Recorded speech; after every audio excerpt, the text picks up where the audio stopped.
Financing Authority for October 6th meeting. And we will proceed with the Pledge of Allegiance, which will be led by our Latino and Yolo County Local Mental Health Board member, John Archuleta. John, would you please lead us in the Pledge of, you're muted, John. Would you please lead us in the Pledge of Allegiance? Thank you, Mayor Guerrero.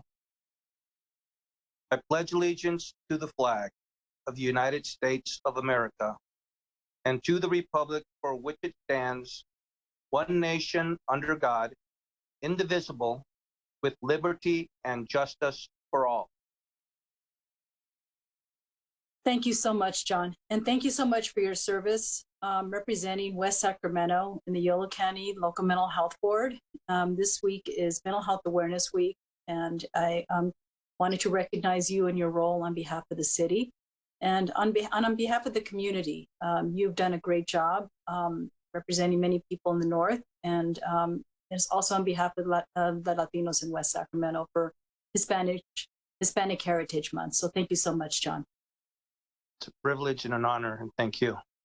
You're welcome, John.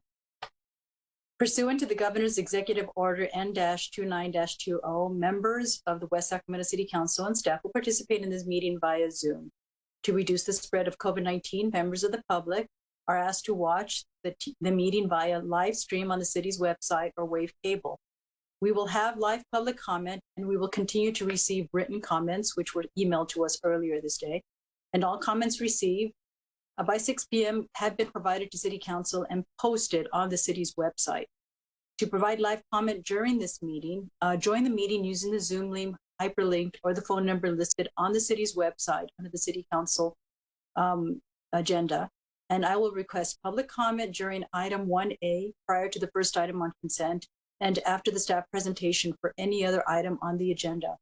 Once I have announced the public comment period, if you would like to make a comment, please do one of the following. If you are joining the meeting via Zoom, press the raise hand button, and you can see the raise hand button. It's different for everybody, but for me, it's by clicking on the 3 bars on the right, and then it says raise hand there. And then the clerk will let you know. If you're joining by phone, press *9. And when it's your turn to comment, the clerk will call you by name or phone number and will unmute your microphone. Each person will be allowed 3 minutes throughout the course of the meeting. And the clerk will notify you when you have 30 seconds remaining, or I will notify you to wrap up your comments. And once again, once your 3 minutes on your public comment has ended, you will be muted again. You may also join by phone, dialing 1-669-900-9128, pressing ID number 920095642935 and passcode 004264. We did not have a closed session today, so there is no report.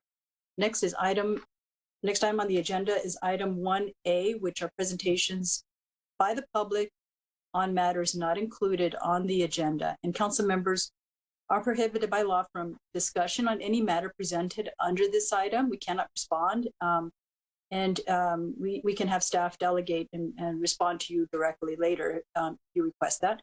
And Madam Clerk, do we have anything in writing or live public comment? Yes, we do. We have Robert Wallace, Sheila Johnston, Matthew Hargrove, and I see a Rhonda Flores now raise her hand. So we could start with Robert.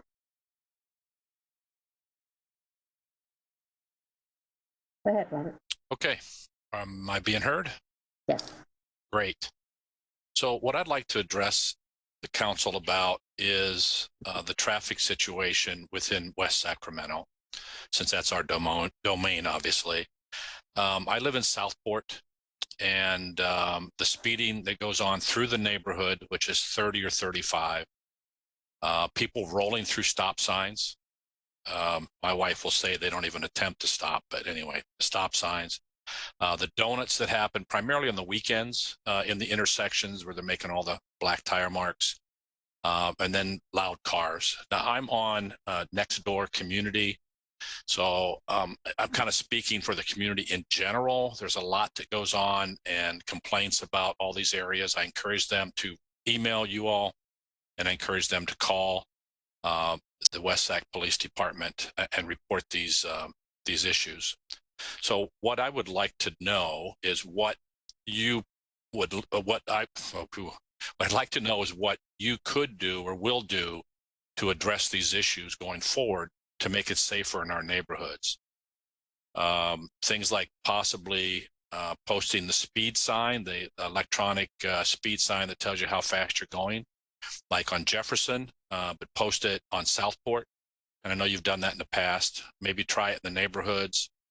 More presence and more tickets, and more enforcement cameras in the areas of stop lights that would generate tickets. I did some research on that today, and some communities would generate millions, like 1.6, 2.7 million, not big communities either, by having that the enforcement cameras.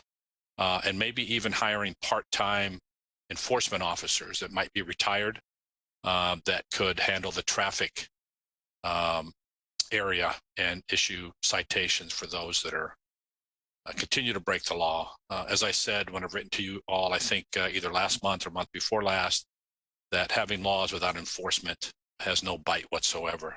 It's a useless law. And that's all I have to say. Thank you all very much. Appreciate it.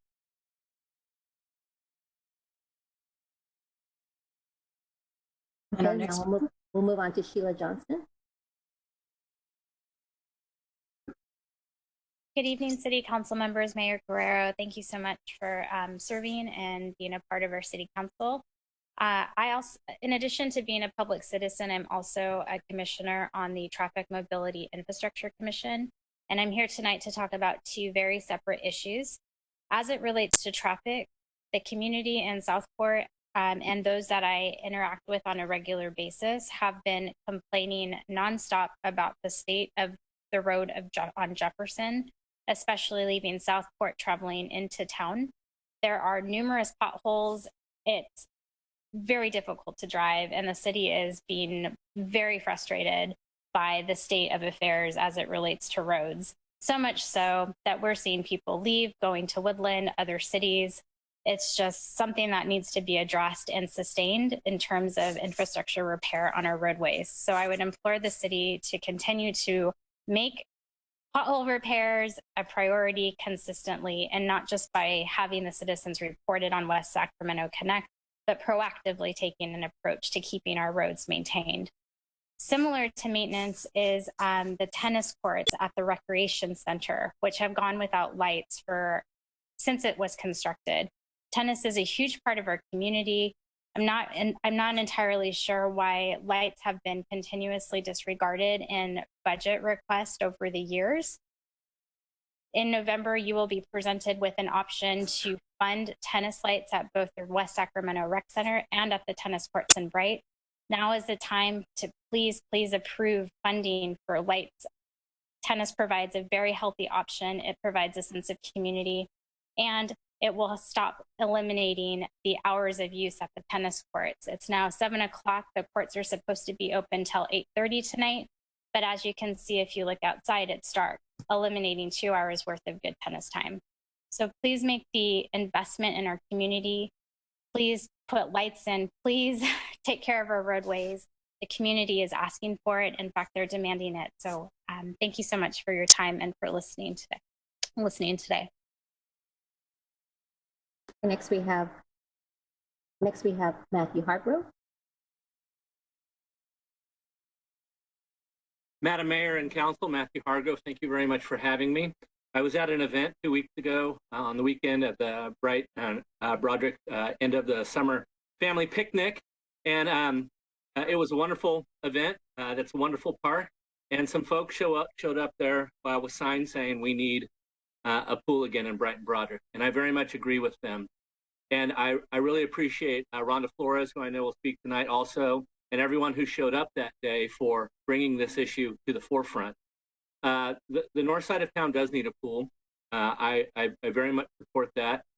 The pool that was there was a school district pool that closed down, and the pool that was built in the meantime was put farther south into Southport, making it harder for kids to access. So I want to thank Rhonda and everyone who showed up at that event with those signs and started what is one of the most robust discussions I've seen on parks in a long time. And I want to thank Sheila, the previous speaker, for her advocacy for parks also. Thank you very much. We do need lights at the tennis court. But specific to Bright Park and specific to the pool in the north, I would love to see the council consider doing a few things. First and foremost is to approve CIP item 62138. That was before you a few months ago during your 3 workshops on the budget.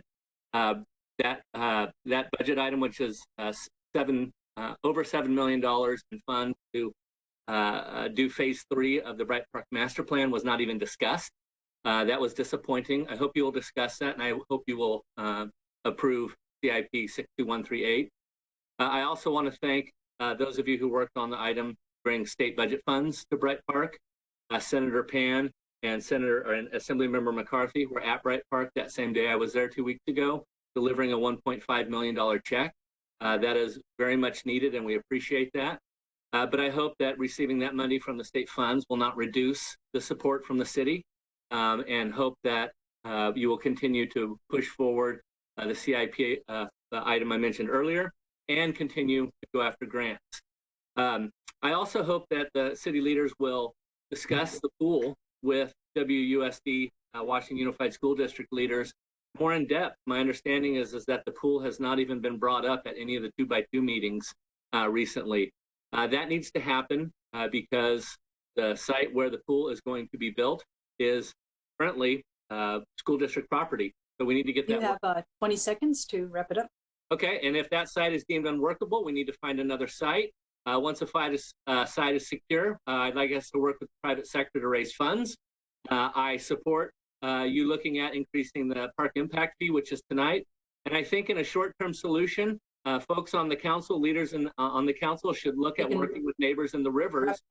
Please, that would be great. Thank you. It's 3 minutes are up now. Next is Rhonda Flores. Rhonda, please. Can you hear me? Yes. Yes, we can hear you. Okay, great.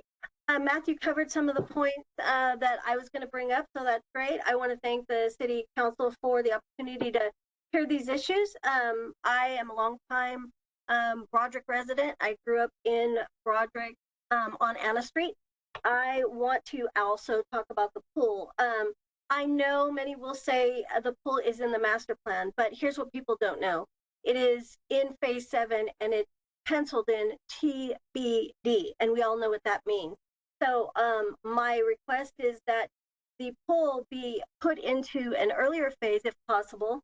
I think that we need to have another survey, another community outreach to get public comment. 2016 is too long ago. And so I think it's very important that we need to engage the public again. I'll try to get through this quickly. I just want to echo what Matthew said about really having an aggressive plan to go after grants. I saw that we had a $5 million grant on the Parks and Rec. Don't know what happened with that. I see where there's grants and then it gets used somewhere else. I want to make sure that, that City Council really makes an effort to leverage these dollars for Bright Park. We started this back in 2013. It's been a long time. We need to get this park up to where it needs to be. I also want to encourage the rivers, the strands, and all these new developments that if there's ways that we can leverage dollars to improve our parks, that we do that. I see these developments coming in and it concerns me. I want to also point you in the direction of our Facebook page. It's called Broderick and Bright Need a Pool Again. Yeah, took a long time to come up with that title. We have about 160 members, very strong and active. We have interviews. You can review those interviews who are of individuals who have talked about the pool and the impact of it and having a pool there. I also want to thank the City Council for securing the $1.5 million from the state for Bright Park. I want to make sure it goes to Bright Park, and that, if any additional funds are needed, that we do that, whether it be through general fund, whatever Measure K funds or other measures that we can utilize. Just as West Capitol is getting a makeover, I thought about something. Sacramento Avenue really needs to have that makeover too, because we need to draw businesses so that we can have funds from businesses and get these sales revenues and all of these dollars that could come in to help fix that. So I would encourage 20 seconds. And also, I just want to tell you that I also belong to a tribe and are in partnership with Parks and Rec and are willing to donate further funds for the pool project. Thank you.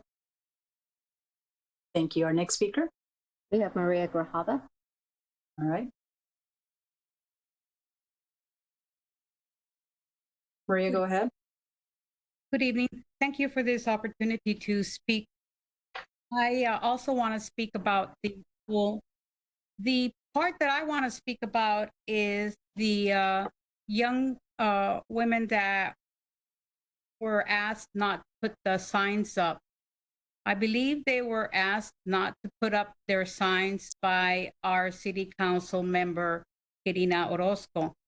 And I think that this piece of information needs to go into public record, and that's what the public comment phase of our meetings is for, so that we enter into public record this important information.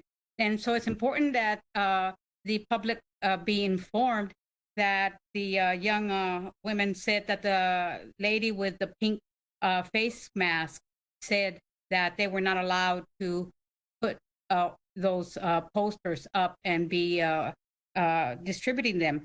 And that was Council Member Orozco. And of course, everybody knows that that is their First Amendment right and a free speech constitutional right. And that is serious right that we all bear. And for a district attorney to not respect that right, it's very, very serious. And so I want to mention that part about this. And I also think it's very important that we have our pool back. I think for me, when we lost our pool, it was a sense of community that was lost, and that was taken away from us. Our children are put at risk, in danger, every time they have to go down Jefferson in their bike, and there's a liability that's created, and their lives are put at stake.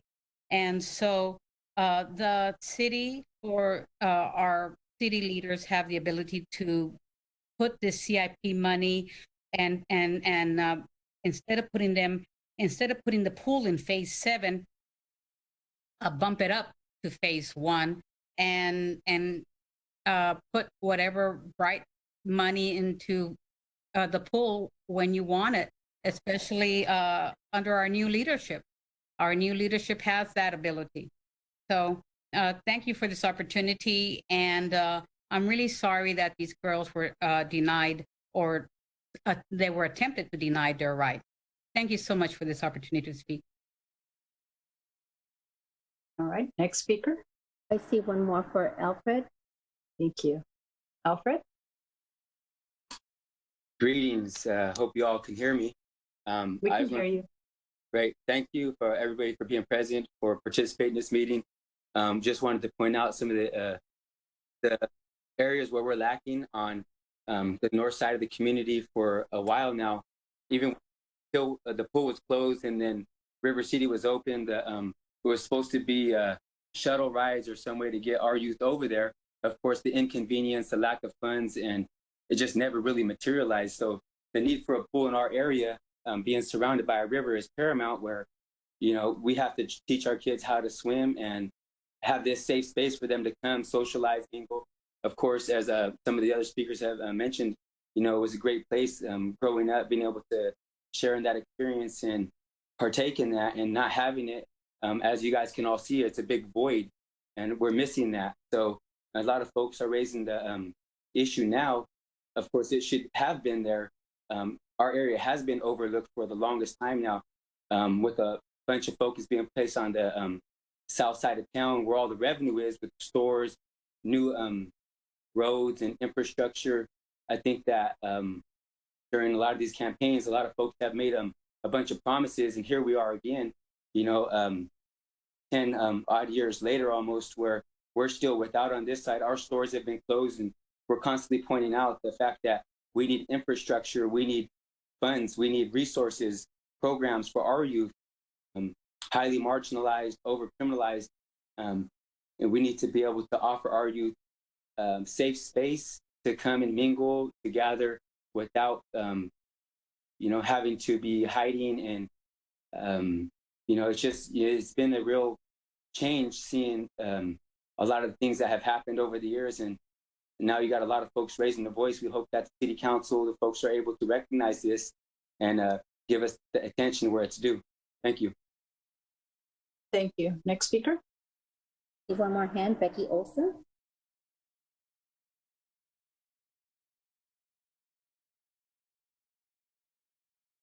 Becky? Hi, sorry. Hello? Yes, we can hear you. I had to unmute myself. I'm challenged.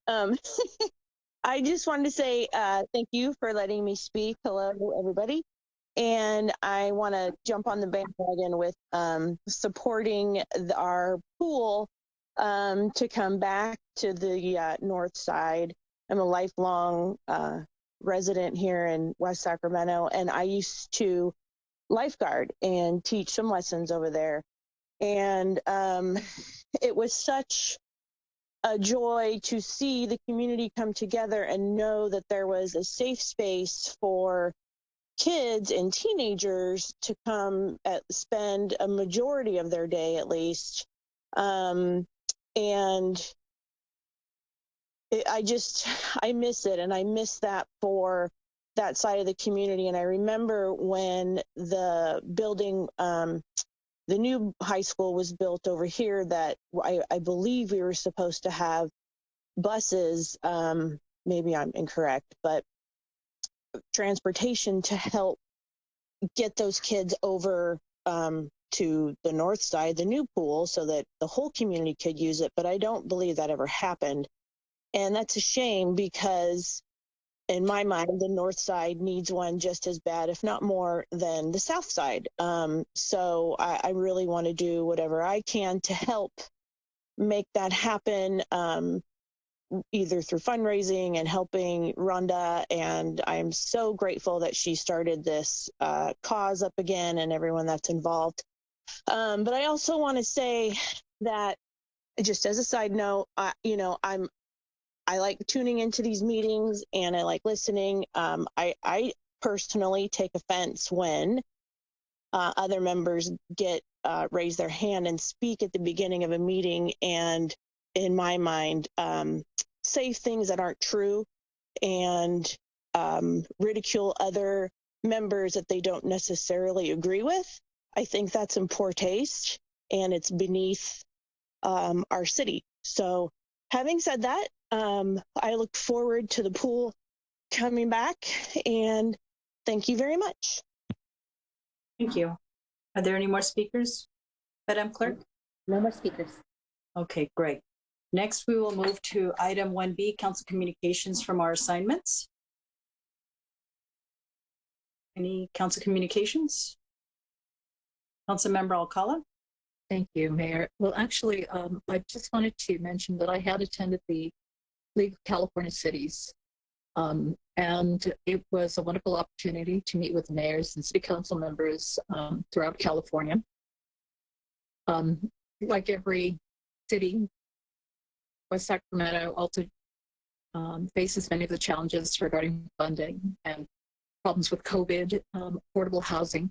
But it was also very important that we also shared a lot of the successes that our cities have had. I heard some great ideas, everything from aquatic parks in some cities that were bringing in a lot of revenue, to things that were important to make the community feel good, such as groups of citizens along with the city going out and planting native species, vegetation, things like that. And they actually got awards for that. They were mentioned in the League of Cities.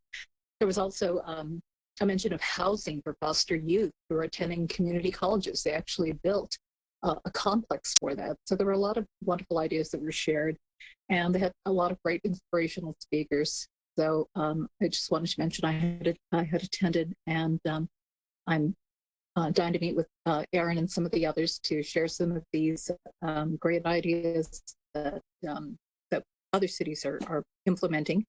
And finally, I was going to attend a LAFCO meeting, but it was canceled in September. That's the end of my report. Thank you. Councilmember Alcala. Councilmember Roscoe. Thank you, Madam Mayor.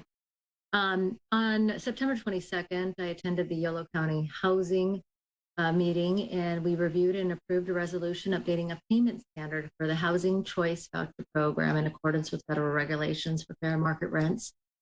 In addition, we reviewed and approved a resolution adopting federal waivers and alternative requirements in accordance with Public and Indian Housing Administrative Notice 20-21 due to COVID-19. We also received a lengthy presentation, had a great discussion regarding public housing repositioning, and received an interim director update from Sandra Sigris. On September 2nd, I also attended the Executive Commission on Homelessness, and that was a great meeting. We received a project room key occupancy update and discussed phasing and variety of the cities. As we are folks well know, our project room key program has been a huge success. We are still up and running with, actually the meeting was a good month ago, so my numbers might not be updated, but at the time we were one of the largest, if not the largest of the entire region. And as Councilmember Alcala mentioned, I also attended, along with Mayor Guerrero, the League of California Cities annual conference. And I was pleased to represent West Sacramento on a panel entitled Bridging Divides and Tackling Polarization in Communities, and just offered some best practices of how we do it here in our mighty little city. I mean, in every city we're facing polarization, but just having an opportunity to just share what we've been doing here to the best of our abilities. Nobody's going to ever tackle it completely, but we could at least share ideas on how to band together as a community. And also during that process, I became the League of California Cities, and the new board member for the Women's Caucus. So West Sacramento will be represented on the board, replacing another Yolo County regional leader, Jessie Loren. And speaking of community, it was mentioned in public comment. We had a fantastic community event on September 19th, which was attended by the full council, as well as Assemblyman Kevin McCarty and Senator Richard Pan and County Supervisor Oscar Villegas, as well as up to 500 community members and community organizations that came out and tabled. I did attend the entire meeting. There was absolutely no violations of First Amendment rights. That's exactly the opposite of what was portrayed at this wonderful event. If anything, it was an amazing representation of diversity in a way that has probably never been represented in our city, and in the best place possible with Wright Park. And it was shut down by some of the Afghani, our community members from the Afghani community who were listening to music and dancing. And anyway, I look forward to forward events like that in the future. Thank you. Thank you, Councilmember Roscoe. And jumping off from your last update, we were, thanks to the staff work and everybody who's been working hard over the years in the Bright Park Master Plan. And I know we have a lot more work to do, given the feedback we've recently received, and we're all very open and receptive to learning more. Sometimes things evolve, communication and reaching out to the community members evolve. So more than happy to take a look at what we can do to make some amendments to the Bright Park Master Plan. I think it's a live document, and I think we're all flexible on seeing how we can address that. But that was, your event. We also included the receipt of a $1.5 million check by Assemblymember McCarty and Senator Richard Pan, who both advocated on behalf of West Sacramento. And when they touched base with me and staff, all of us, we didn't even talk to one another. All of us had said we want it to go to Bright Park. We have a lot to do there, and we want to make sure that Bright Park gets funded first. We have a master plan. We're ready to go. So we did have a discussion about the Bright Park Master Plan earlier this year. We've also had discussion at the for the Bright Park Master Plan at the 2x2. And Tracy's been consistently working on doing outreach. And in addition to a town hall meeting where I referenced the Bright Park Master Plan and shared the document that we have and received some public, comment and feedback about that there. And I think I continue to receive comments for everybody in the community about how we can improve, that particular area in reaching out to the youth. And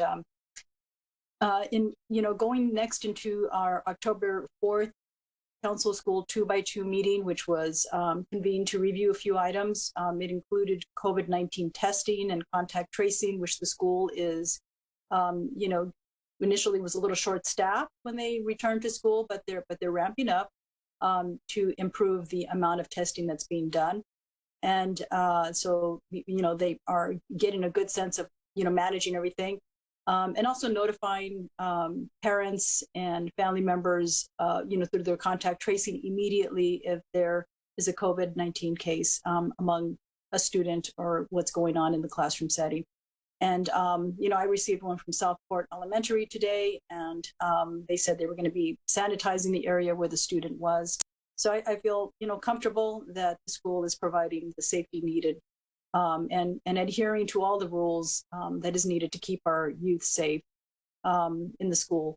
And in addition to that, we exchanged information that the city is going to be providing a kiosk at City Hall to do more testing.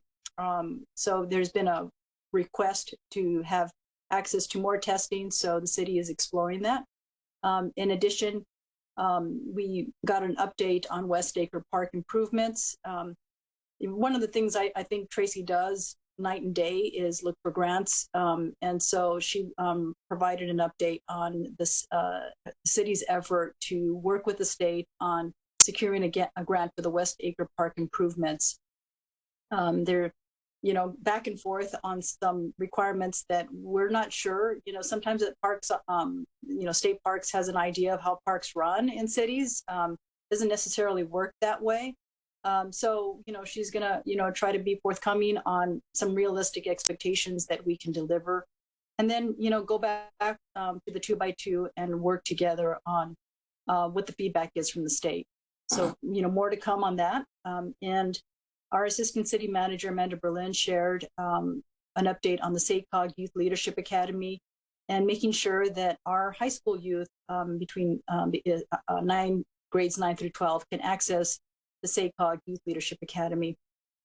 And we did go over some other ideas on the trunk or treat, which is happening October 30th, and some partnerships we can establish with Stanford and Sierra Health. And so I know there's some great partnerships out there that we're going to continue to build on. In addition to that, we have been in communication with the school over the course of time about, making sure that our parents have knowledge of after school activities, because I have become aware that some parents are unaware of some things that are happening out in the north. We have after school programs out there. And so, and Tracy mentioned that there's still vacancies, for youth to be able to attend. So there's going to be more outreach done to our parents and to, the school personnel to make sure that they are aware of after school activities that all the kids can participate in. So just off the top of my head, we have it, I think, in almost every area of the city. So if there's a need for anybody listening here, we have access to after school activities. So I think, the principal or the school personnel, the teachers can share more with you about what is available. But we're also going to do more to do some outreach. And I believe that Councilmember Alcala is going to have an event, and we'll try to have a little booth and share some information on what's available in throughout the city. Also, on September 23rd, as my fellow council members have shared, we attended the League of Cities, now known as Cal Cities Cal Cities. And so I sat on the resolutions committee, and Councilmember Alcala represented us on the board. And through that, we approved the following resolutions. And Councilmember Alcala worked on approving some amendments to the bylaws. The resolution of the League of Cities has a calling on the state legislature to work with the Cal Cities to pass legislation by the Cal Cities Board of Directors that provides for a fair and equitable distribution of the Bradley Burns 1% sales tax. This effort is going to be redirected back to there's a revenue committee, and they're going to be taking a look at that and following up with the city managers to address what is the best strategy to address this 1% sales tax from the in-state online purchasing. In addition, there was another resolution to address the railroads. There is a history, I think, throughout the state of California where the railroads have the right of way, and the cities, it's not shared with the cities. However, there are issues with homeless encampments, also issues with debris and graffiti. So there are things that police officers, only if there's a crime that happens or if there's a fire, that we can intervene. And what we'd like to establish through this resolution is the ability to have more regulatory oversight, to also find out if we can track how many of those homeless encampments we can work on to provide resources for, and to also get funding for cleanup and addressing those that are in need of shelter that are residing there. So we want to be able to address that, and I felt that it was the right thing to do. So both Councilmember Alcala and I approved those two motions. I also attended during the League of Cities event the Sac Valley Division Luncheon, where I was voted in as treasurer again. President is Aaron Resner from Reading, and the first vice president is Jan Arbuckle from Grass Valley, and the second vice president is Portia Middleton with Citrus Heights, and our state director is Joan Freeman from Eureka. And I also attended the SACOG Board of Directors meeting on September 16th. We took the following actions. We approved the Transportation Development Act claims for Paratransit, Inc. for the city of West Sacramento. And in that, it includes a claim of $3.873 million. And that includes via on-demand transit and YOLO bus fixed route and bus shelter maintenance, and a couple of other things that were needed. And these were requests that we made. In addition, we approved Amendment Number 1 to the budget and overall work program for fiscal year 2021 and 2022. The Policy Innovation Committee unanimously recommends that the board approve the amendment. And so this was for fiscal year 2021, 2022, and it authorized submittal to the Caltrans and federal funding agencies. We also approved the revised state transit assistance allocation for fiscal year 2021, 2022. The Transportation Committee, as you might have heard last week, unanimously recommended that the board approve the revised state transit assistance YOLO allocations, fund allocations for Sacramento, Sutter, YOLO. And it provided for YOLO County about $173,000, specifically going to Davis. We also approved the delivery process, which sets the policy for how SACOG prioritizes projects within our programs for starting federally reimbursable work. And we also approved the revised state of good repair allocations for fiscal year 2021, 2022. Each year, the state controller publishes revised estimates for sales revenues for the state of good repair fund. And SACOG staff uses the revised revenue estimates to calculate updated funding allocations for each local recipient agency. And in that process, during the course of the meeting, we discussed the Youth Leadership Academy outreach and recruitment opportunity that we have for our youth. We also received an extraordinary presentation by Mr. Charles Brown from Equitable Cities on racial inequity in transportation. And the goal is for the Race, Equity, and Inclusion Work Group that I'm a part of, which will prepare recommendations for the board to begin sustained efforts to address the racial inequities to economic prosperity indicators associated with housing, transportation, and opportunity. And in September 30th, there was an email that Yolo County Mental Health Department had sent out to everybody, and it is related to the Mental Health Services Act. And later on, I'll be sending to Laura an update on when we're going to have the next meeting. These are community engagement meetings where they will be continuing to receive feedback from community members, and I think it's really important for us because, especially now that this is Mental Health Awareness Week.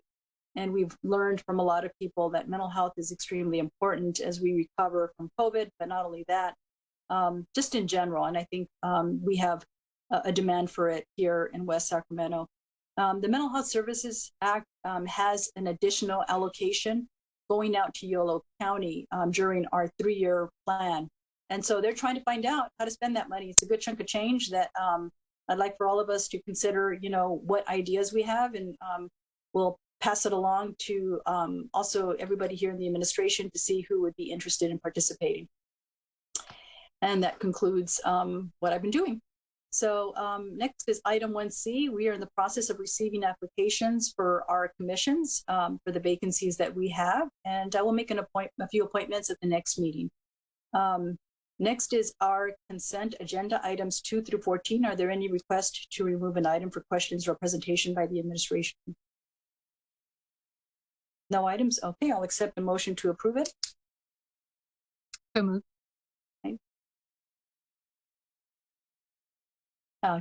Okay, council member, I'll call a move. Council member Orozco seconded. I could read your lips. I could finally do that. I couldn't get it off mute. Sorry. That's okay. Madam Clerk, can you please call the roll? Councilmember Alcala, Aye. Councilmember Orozco, Aye. Mayor Guerrero. Aye, thank you. That's approved.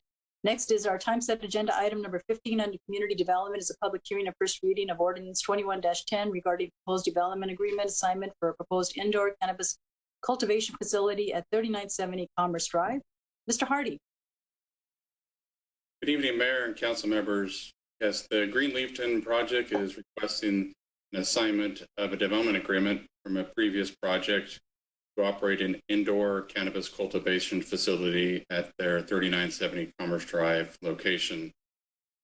The applicant is proposing to modify the previously approved floor plan, and which require the security plan to be modified as well.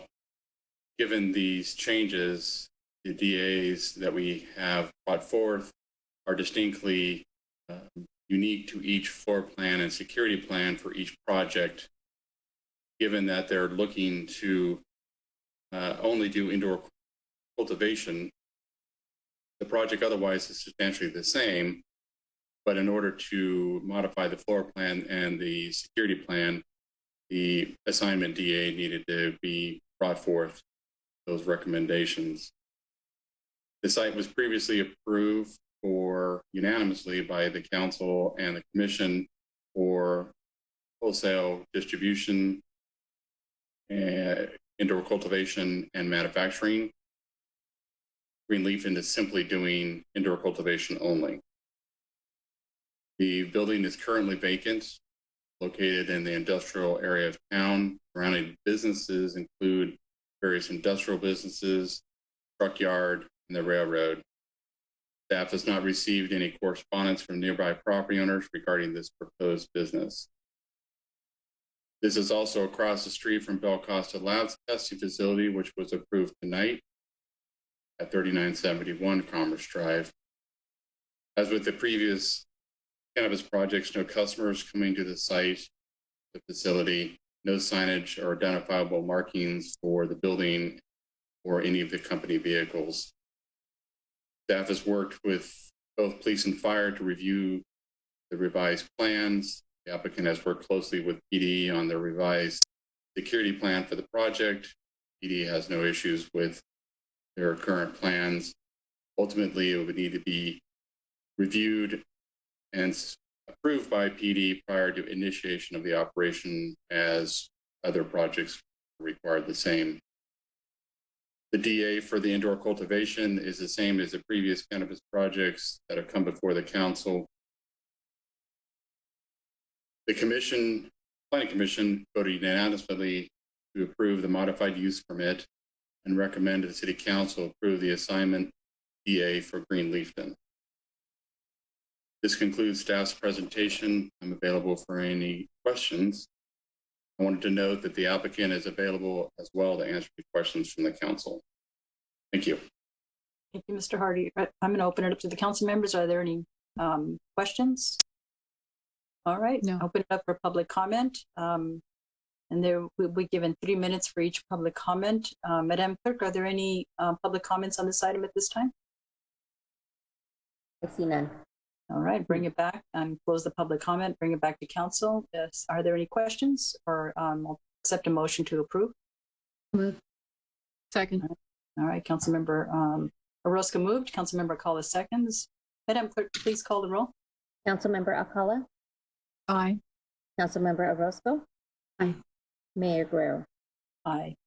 Thank you. This item is approved. Next, under our typeset agenda, item number 16 is Parks and Recreation is a public hearing and consideration of Resolution 21-67, amending the book of fees for an updated park impact fee. Ms. Michael. Good evening, Mayor, members of the council. Tracy Michael, Parks and Recreation Director, and I'm pleased to bring this long overdue item to you for your consideration. I'm going to share my screen.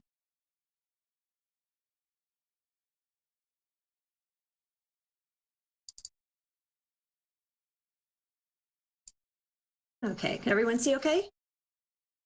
Great. It's been a minute since you adopted the Parks, Recreation, and Open Space Master Plan back in April of 2019.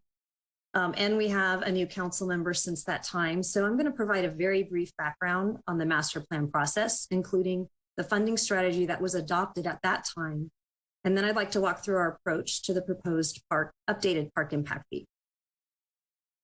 The Parks, Recreation, and Open Space Master Plan, as I mentioned, was adopted by council back in April of 2019. It includes a 10-year capital improvement program of all the projects we anticipate happening over the 10-year period. It also provides a framework for future planning that's focused on meeting a number of objectives. The first is the General Plan 2035 park acreage goals of having 5 acres of parkland per 1,000 residents. The second is meeting level of service standards for park amenities. And this is where we look at the specific amenities we have in our parks, and if we're short any, and if they're also equitably distributed in our community. The plan also incorporated new development that wasn't anticipated at the time of the 2003 master plan. The Liberty, Yarborough, and River Park developments in Southport, Washington Realized, the Bridge District, and some other smaller infill projects. The plan incorporated community feedback in order to identify priorities. And we also made sure it was a financially sustainable plan. And this was really about creating a plan and a funding strategy that focused on leveraging other resources, which is something we're very good at doing in the city, to help us build our 10-year vision to serve our community while also ensuring that our impact fees are reasonable. Currently, we know our impact fees are some of the highest in the region, which can be very challenging for private investment. The park impact fee is a development mitigation fee. It's meant to help mitigate park impacts caused by new developments, residential and other development within the city. It's used to finance new park and recreation facilities necessary to serve new development. So the park impact fee is not about funding life cycle replacement in existing facilities or ADA upgrades to existing facilities.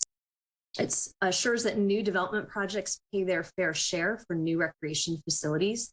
And generally, it's determined by evaluating your 10-year CIP costs against projected development. You might be wondering why now it's 2021 and it took us a while to get here. And it really was for a number of factors, but the primary one is that there are a lot of other impact fees we're looking at updating right now. And we wanted to make sure we were using consistent assumption among all of those fees that were being analyzed. Some of those efforts continue to experience delays, but we were able to come to agreement on the assumptions to use in this analysis. And those assumptions can be carried over to those other impact fee analyses as they move forward. We spent a long time discussing items like trails and do they belong in transportation or park impact fee analyses. And the answer is both, but we developed assumptions that work for both. On the screen right now is our current park impact fee. As I mentioned, it is one of the highest in the region. It includes a neighborhood park impact fee and a community park impact fee. And that's how we generally categorize most of our parks. Pocket parks fall into the neighborhood fee category. Our special use facilities and community parks fall into the community fee. Trails also fall into the community fee. We do offer discounts for the neighborhood fee and select areas. This is something we have been doing for quite some time. Many years, originally established to help incentivize development both in the Washington district and the West Capitol corridor. And we've continued to do that and propose to continue to do that as costs in those areas tend to be significantly higher in some other areas to develop. The park impact fee includes an annual inflator, and it also provides an option for us to provide credits or to modify the fees as needed based on a case-by-case analysis. The master plan includes a capital improvement plan. This image here is our re-envisioned Central Park, which is a very exciting project. When we developed our 10-year CIP, we identified all projects needed and categorized them into what we call different buckets. The buckets align with the type of project and some of the funding sources that are available to be used for those. Bucket number 1 is what we call our sustainable bucket. These are for improvements to existing facilities, life cycle replacement, ADA upgrades. These items generally are not eligible to be funded with park impact fee funds. Bucket number 2 are projects at existing facilities, or maybe they're an extension of an existing facility, and those are eligible for park impact fee funding. Some examples in this category could include adding shade structures over play areas because that extends the opportunity for play. It extends the life of the equipment. It provides new shaded space for people. Also extending a trail project that already exists would be another good example. And then bucket number 3 are for our really big projects. It could be acquisition and new development of a park site. It can be a major renovation like the Bright Park Master Plan implementation. Although some components of the Bright Park Master Plan do involve ADA upgrades, and those features would fall into bucket 1. So we carefully went through all of the projects and categorized them in the different buckets. Buckets 2 and 3 projects are those included in the park impact fee update analysis. Our 10-year CIP development assumptions were grounded in the plan being financially viable. So we went through and tried to identify those projects we thought were likely to be completed within the 10-year window. The Central Park, the re-envisioned Central Park is a really good example. It's an amazing project. It's visionary, it's creative, but not all of it's going to be completed in a 10-year window. So we pulled out those components that we thought were likely to happen within 10 years. And we did that for all of the projects. We did incorporate recreation trails and all trail amenities, which include trailheads. The 2 primary trails that really serve as active transportation corridors are the Sycamore Trail and the Clarksburg Branch Line Trail for now. And so those trail projects actually have already received some active transportation grant funding too. But all the other trails were deemed more recreational, and certainly the trailheads themselves are housed under the park impact fee. We wanted to make sure the projects in the 10-year CIP were responsive to the data collected and the feedback we received. We know that the community prioritized trails and access to the waterfront, and certainly completing the Bright Park Master Plan improvements. There were also a lot of programming items included in the master plan that are not part of the park impact fee analysis. We ensured that what we were proposing was consistent with other planning efforts, both on the scale and the costs and the timing. And then as we developed this master spreadsheet, we incorporated a 5% cost escalator each year so that we made sure we weren't shortchanging ourselves for the projects that happen in the later portion of the 10-year period. So our funding strategy approach that was included in the master plan was based on relieving some of the burden on the park impact fee because the fee was so high. So we looked at our total CIP costs, those that are eligible to be funded with PIF funds. And then we explored all other funding sources that could be applied to those projects. And the balance, the remaining balance, is what we need to have captured from the park impact fee. This slide shows a sample of the neighborhood and community park projects that fit in those two buckets, buckets 2 and 3, the expanded and visionary buckets. And what you see is a total CIP cost of $112 million and some change. On the neighborhood side, we have about $18.7 million worth of improvements. And then we also have community park improvements in the range of $93.7 million. So this total cost here does not reflect the items that are in bucket number 1, the life cycle replacement costs. In line with our funding strategy, we also identified other potential funding sources that could contribute toward completing the CIP. The total amount identified was approximately $65 million. And I just want to note that some of that $65 million has already been dedicated to projects. We have almost $18 million right now in pending grant applications. So we are well on our way to getting to that $65 million of other funding sources. But just to be safe, as part of that exercise, we looked at the revenue potential of some of the other funding sources available in order to avoid overcommitting any of the resources. The revenue potential for the other revenue sources that are listed here is quite high over a 10-year period, although we realize that some of this funding is already spoken for. And we also know that it's difficult now to know what demand those funding sources are going to need to try to fill in the future. But given that, we felt that assuming $65 million that might be available from these sources seemed reasonable and on track with how we have historically been funding a lot of our projects. To evaluate impacts to the Parks and Recreation system, the base unit used is one detached single family residence. That is considered to be the most impactful to our Parks and Recreation system, and all other types of development are based on equivalence of the detached single family residence. So you'll see in this table, a single family unit is equal to 1.0 ERUs, equivalent residential units. A multifamily unit is less than that, it's 0.82. And the square footage for commercial, office, and industrial vary to get us to a 1.0 ERU. Another component in evaluating the park impact fee is finding out how many future ERUs are we going to have. And that's accomplished by looking at future development. We had an interdisciplinary team that worked to identify future development anticipated over the next 10 years. And this table shows that there's approximately 4,500 residential units, in addition to, on average, 250,000 square feet of both commercial and office space, an additional 100,000 square feet of industrial space.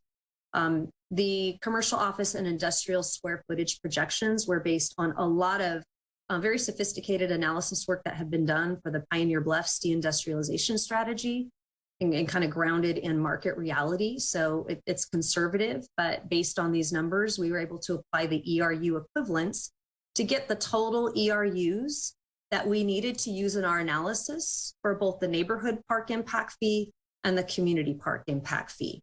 Commercial, office, and industrial uses only pay into the community park impact fee. So given all of that information, to develop the actual fee, we took the total neighborhood park CIP value that's eligible to be funded with PIF funds. We subtracted the other funding sources that we thought could be applied to those projects and got a balance of almost $7.5 million of project costs that need to be borne by the park impact fee. When we applied the total equivalent residential units, those ERUs, of 4,090, we get a new updated fee for a single family unit of $1,832.29. We apply the exact same formula to the community park impact fee to get an updated fee of $9,393.43. So what that looks like compared to where we are right now is highlighted in this table. Our current impact fees are highlighted in the green column, and the proposed updated fees are highlighted in the purple column. And what you can see is based on that funding strategy, we have a net decrease in our park impact fee for single family units of $5,780, a net decrease for a multifamily unit of $4,740 per unit. You'll also see that we have a reduced cost per square foot for commercial, office, and industrial. And I will share in a minute the process I've used to collect feedback on this effort, but I've been asked along the way, well, what would the fee look like if we didn't do that? If we just relied on the park impact fee to fund everything? And this is what it would look like. We have the recommended updated fee in red here, but the last column in the light orange color shows what the fee would look like. And for single family, the neighborhood park impact fee would reduce slightly, but you can see a really big jump in the community fee. And that's because a lot of our big projects are in community parks and they're expensive.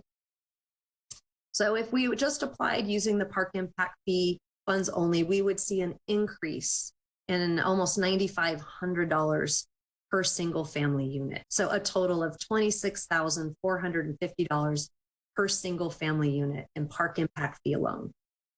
When we look at multifamily, there would be an increase of $7,736 per unit, taking the total multifamily cost per unit to $21,681.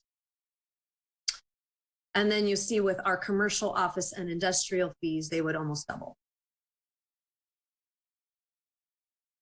I have worked with a very dedicated group of staff from various departments on pulling together all of the information for this analysis, working on the park master plan process, and continuing on with the fee analysis.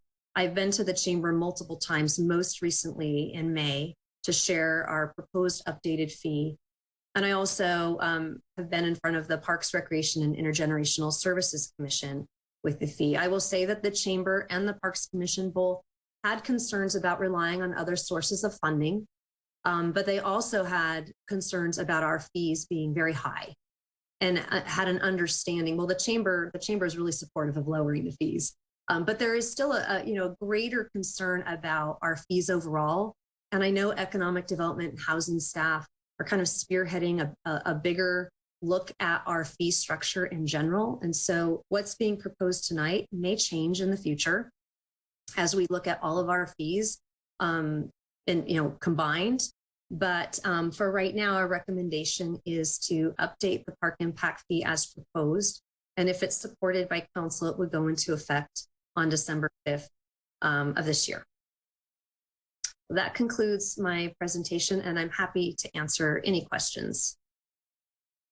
All right, thank you, Ms. Michael. Are there any questions among the council members? Oh, let me take a look. Councilmember Roscoe. Oh, you're still muted. Yeah, thank you. Thank you, Tracy, for your presentation. We just had a discussion about Bright Park and some of the Bright Park master plan, and I know that you addressed some of the question in your presentation.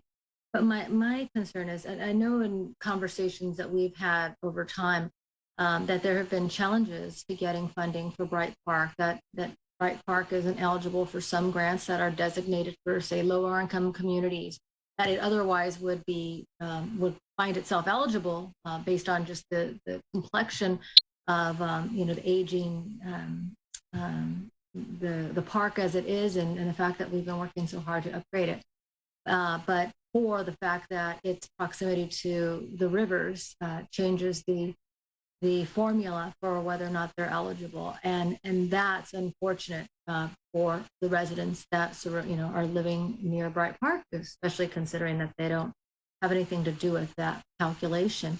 How do we explain that how will the impact be, if any, to efforts to improve Bright Park specifically with this proposal? Well, I think what we're trying to do is balance the need for park improvements while also supporting private investment. If we don't have development, we don't have any park impact fee revenue.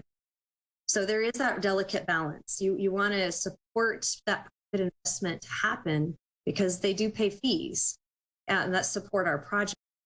And while Bright Park and some of our other park sites that we've been trying to seek grant funding for in the past haven't been as competitive, there are other projects that surprisingly are.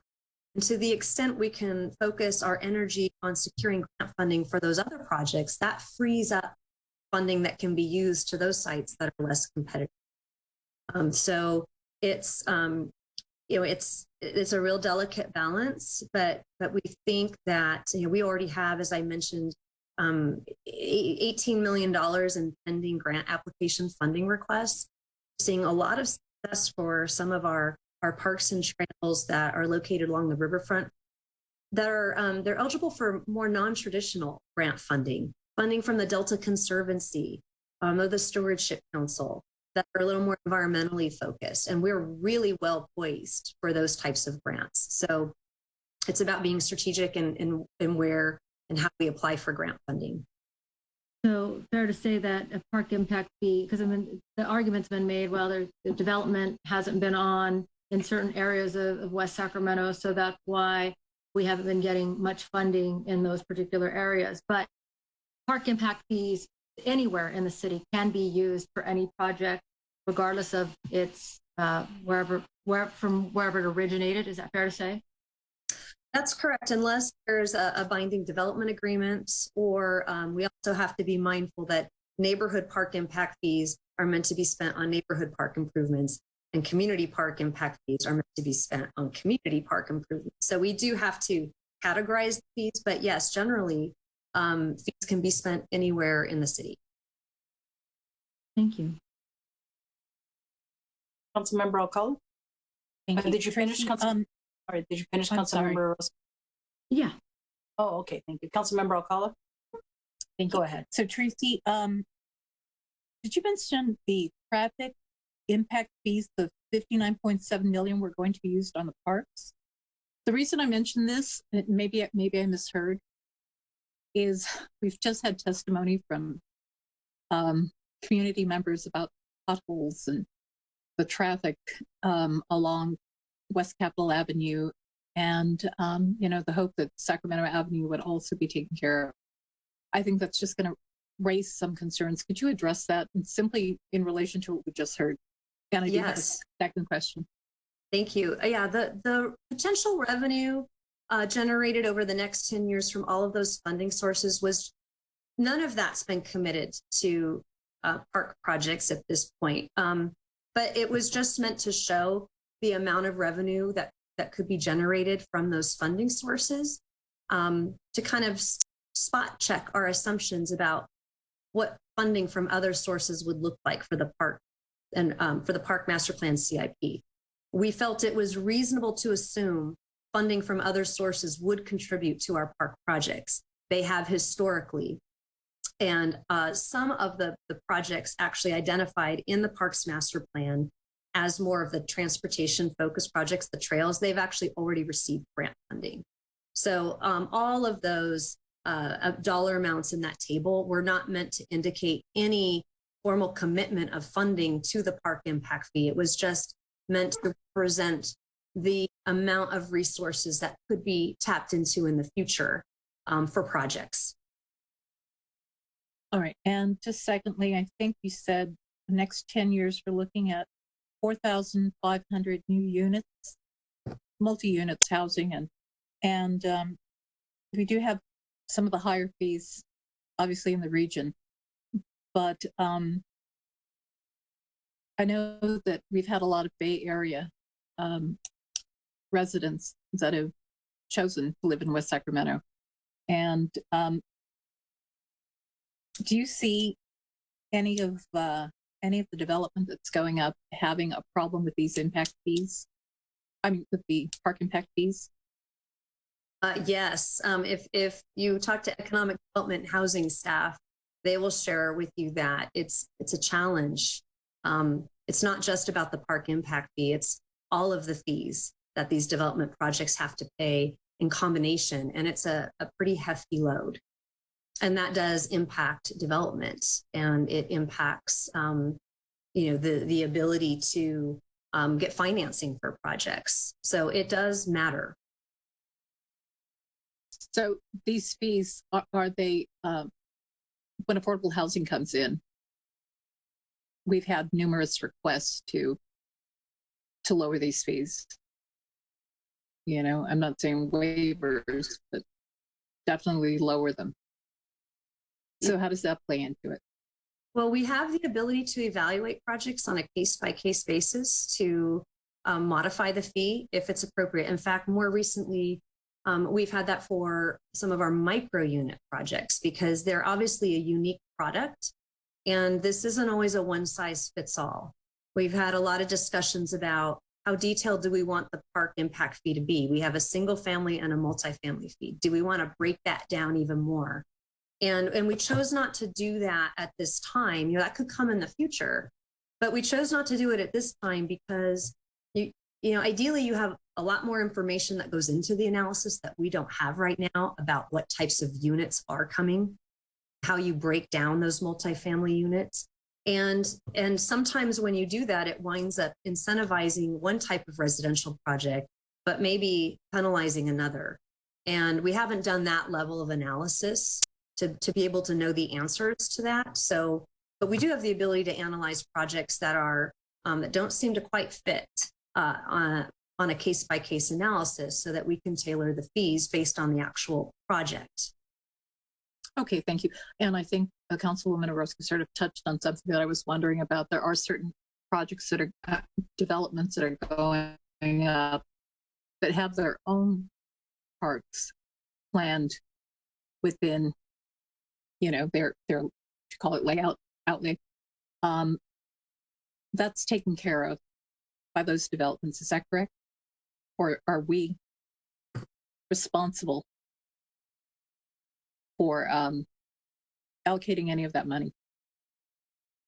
Some development agreements, they're all a little bit different. So some projects come and they actually build park amenities as part of their project, and that helps to satisfy some of their park impact fee obligations. They can receive credits, and there's a reimbursement agreement associated with that always comes to the council for review and approval. Then there are other development agreements that might have a completely separate financing strategy for the park system and other infrastructure. And that's all detailed in the development agreement. So the answer is it varies depending on the project. All right, thank you. All right, thank you. I have a few questions. I do get the rationale around reducing the impact fee. You answered another question is that it helps a developer to get a loan or to get the investment needed to get that started.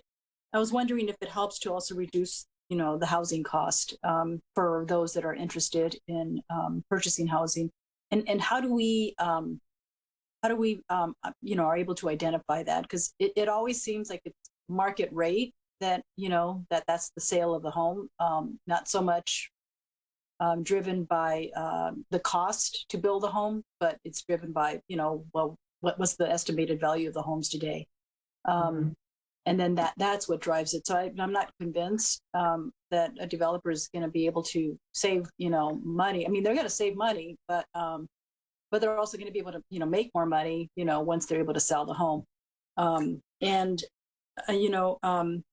to council member, I'll call this question. That is, when we do get the developer agreements, we try to work in a whole bunch of other, infrastructure needs. Aside from that, it could be, fire department, a fire truck, or things like that. So those are a whole bunch of things that are negotiated, prior to it coming to council among staff, depending on what our priorities are.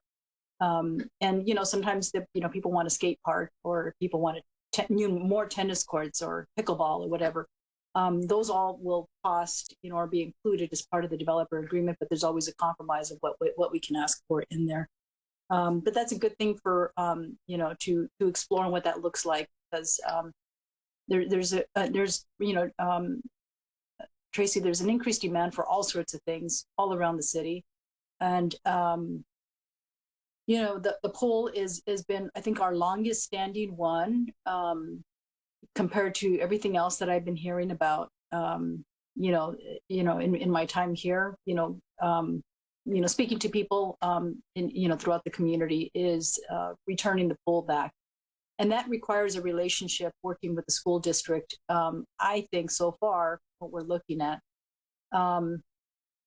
is anything here from the impact fee or any revenue source that you're looking at among the 18 million? Are there any barriers to be able to achieve the goal of, for example, the pool, or even the tennis courts, or even the trails that you foresee through the negotiations you're making with the state on being able to get any of the grants? Well, there are some barriers, absolutely. For those properties where we have parks on school district property and we have a joint use agreement, there are terms in that agreement that are not always they're not always favorable for certain grant programs. There's language in there that some state park grant programs, depending on the funding for the grant program, would deem those properties ineligible for grant funding unless we made some changes to the joint use agreement. But there are a lot of other funding sources we identified that we could tap into. And really the obstacles there are just the trade-off of funding these improvements versus other improvements, as I know there are a lot of needed improvements in the community. So it's about timing also, because the funding available in some of those other funding sources, or even the park impact fee, varies depending on the timing. We do have, we're fortunate enough to receive the $1.5 million grant. And we, as you'll see in the budget workshop that's coming up, we have identified funding sources to help us accomplish the next phase of improvements for Bright Park. And we have heard the community, and we know you've heard the community indicate a really strong preference to have the pool moved up in the phasing. And the location of that pool is, highly dependent on the school district and what they need to do with some of their facilities. So we are coordinating with them to understand their timing needs, and we are exploring other options for the pool, and hope to be able to have a little more information to bring back to you a little bit later in the year.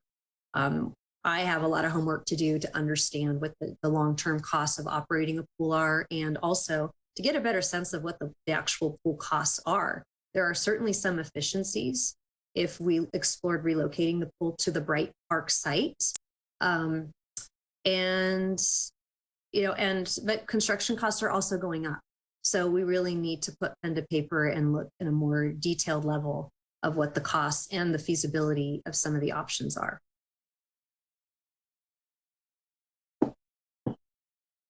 Okay, that's very helpful, Tracy. I think I heard a little bit about that in the 2x2 meeting on the West Acre project, and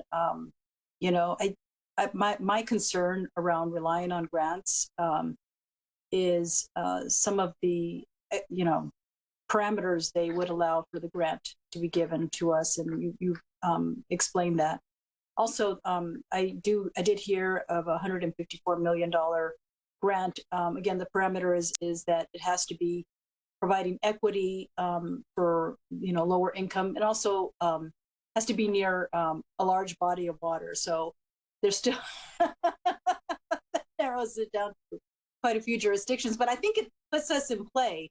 That's an opportunity that I want to explore, because the State Parks Department has not really outlined kind of like where this money could go, and I want us to be able to explore that, and maybe consult with Amy Brown, our lobbyist, to work in collaboration with a colleague of mine who has been able to navigate his way around. He's a parks expert, So we'll follow up together on that. And I did discuss that with Aaron as well, not so long ago.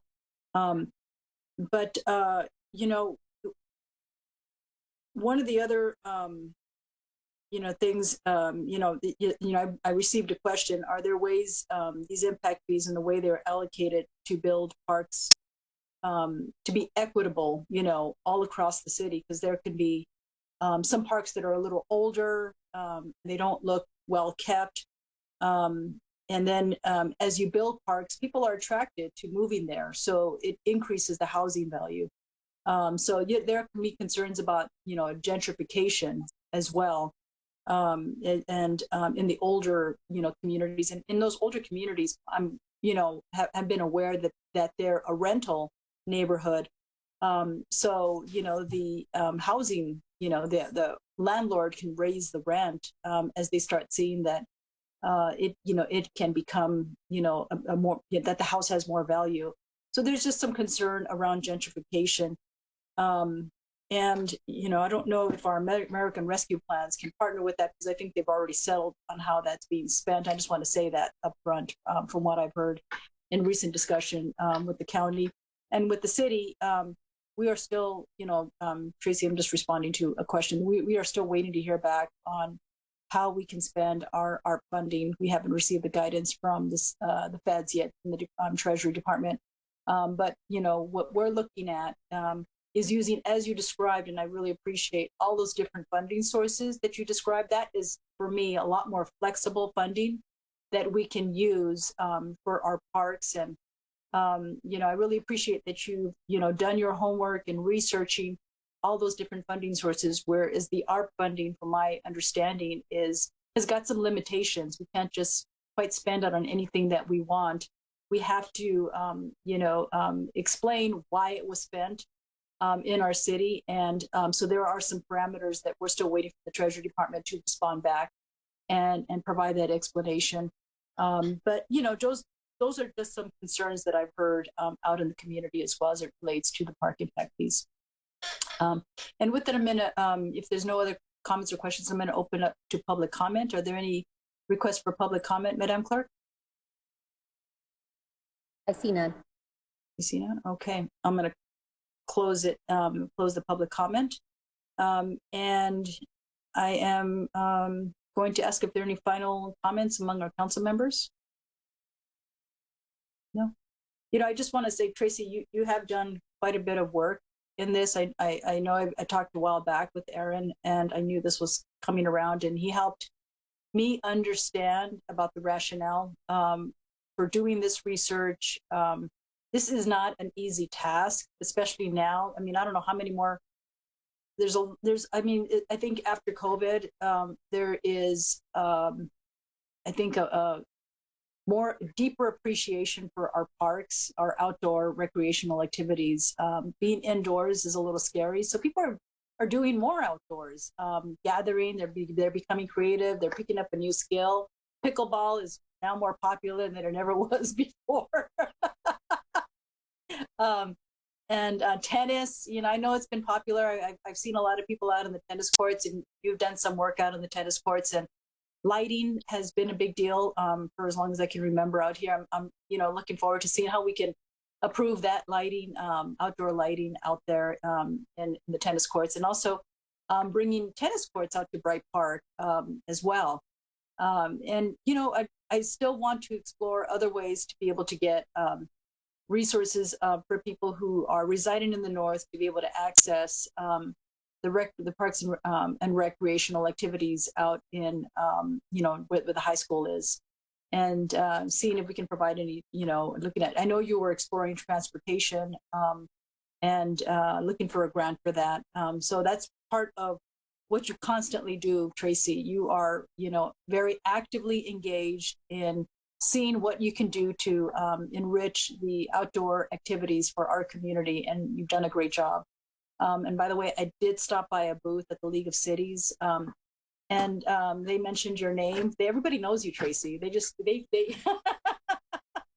they said you've been in touch with them about looking at some outdoor swings and things like that. They were very creative, and so I benefited because I got a nice little cool little thing, something there that they give away. But they love you out there, and just really appreciate all the work you're doing. Thank you. All right. So do we need to approve this, or is it just a report? I have to ask our city attorney, Jeff, can you confirm I think this is on for approval, isn't it? It's a resolution. It is approving the updated fees, but There's a resolution attached to it. Yes, because you need to approve the resolution, and then it would go into effect in December.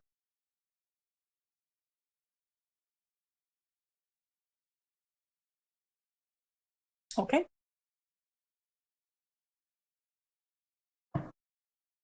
So I move to approve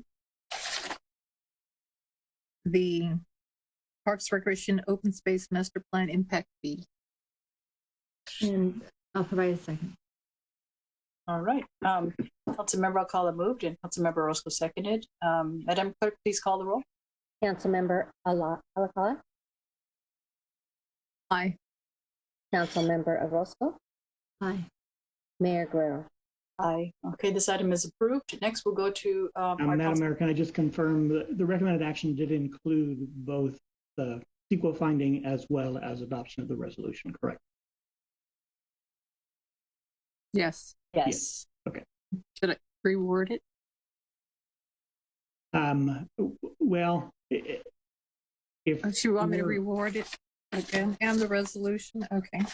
My suggestion would be we just go with move the recommended action. Okay. Oh, I move that we move the recommended action. Okay. All right. I renew my second. Right.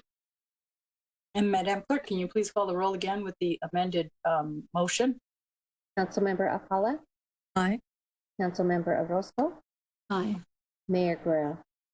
Aye. Thank you. And there is a council member absent today. Councilmember Mayor Pro Tem Ledesma is not able to join us today. He had a conflict in his calendar, but he is with us in spirit. So we'll move on next to the council calendar. Are there any items for the council calendar? Good evening, Mayor, Council. Just a reminder that on October 12th, next Tuesday, is the Spring Hill Suites grand opening and ribbon cutting, and that's at 11 a.m. Thank you. City manager report? No report tonight. And thank you. City attorney report? No report tonight. And staff direction from city council members? I don't have staff direction. I have future agenda items. Oh, okay. And a future agenda item request by among council members. Did you submit that in writing, by the way? Yes. I haven't seen it. Is it attached? Let's see. Yeah. I was assured by our city manager that it was included and he verified, but I didn't see it specifically. I don't see it either. We added it to the agenda, but I'm not sure if the request itself was included in the packet. Perhaps Councilmember Orozco briefly describe. Yeah. This is a resolution of the City Council of the City of West Sacramento in support of Afghan refugees and the people of Afghanistan. The text of the resolution will be forwarded to each of the council members since it's not in this packet now, but essentially show solidarity given recent events with respect to the humanitarian crisis in Afghanistan and the rapidly deteriorating human rights, especially with respect to vulnerable individuals such as women and LGBTQ community and folks that have direct ties to the United States government and military, as well as members of ethnic communities and also adherents of non-Muslim faiths, including Sikh and Hindu faiths.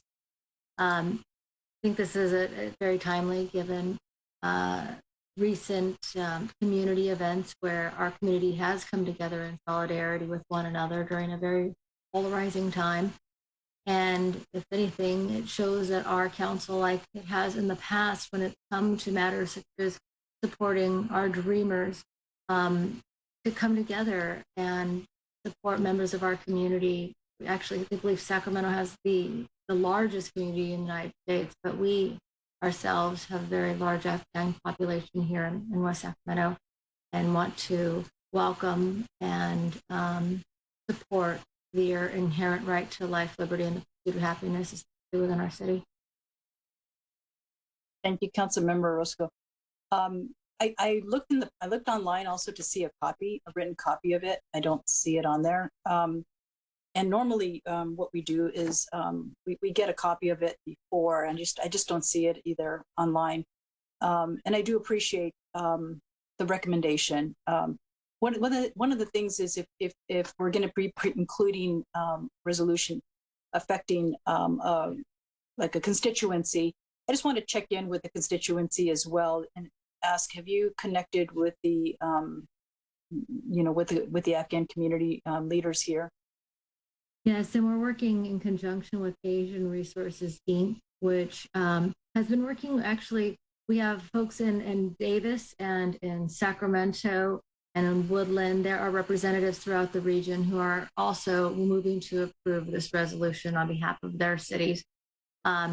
I do have a copy, but I don't know if it's going to make it in real time for you to give an adequate analysis of its language. So given the fact that it hasn't been included, I'm happy to request that it just be noticed at the next meeting, and we'll just assume that the discussion from tonight transfers over. I do have a suggestion to partner with you to reach out with the Afghan community and then see if we can work in including them. I haven't seen a copy of the resolution, but I'd like to include their participation, any members of the community who are affected. I've also received a resolution request, but I'm reviewing it with the affected parties, even though it was from a very dedicated and sensitive person. I didn't bring mine in tonight either. It's because I want to make sure that those who read it and are living in our community don't feel excluded. Is that okay? Can we work together just to have them review it and just making sure that okay.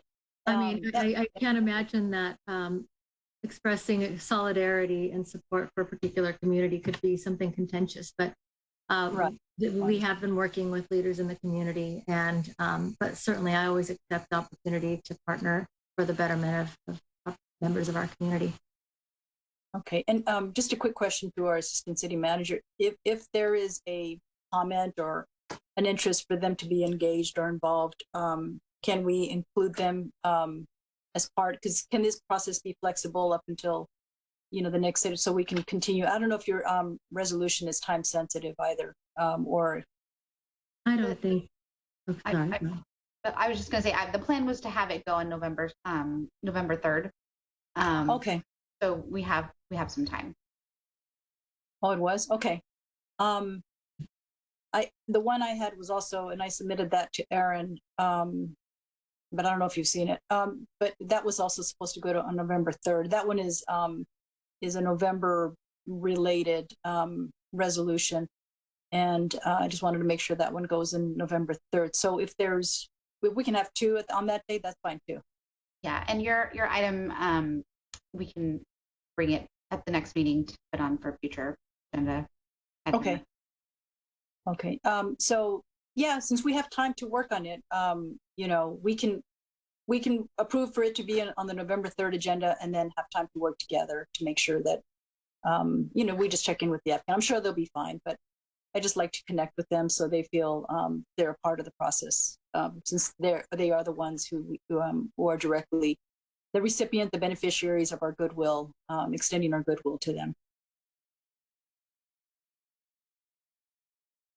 Okay.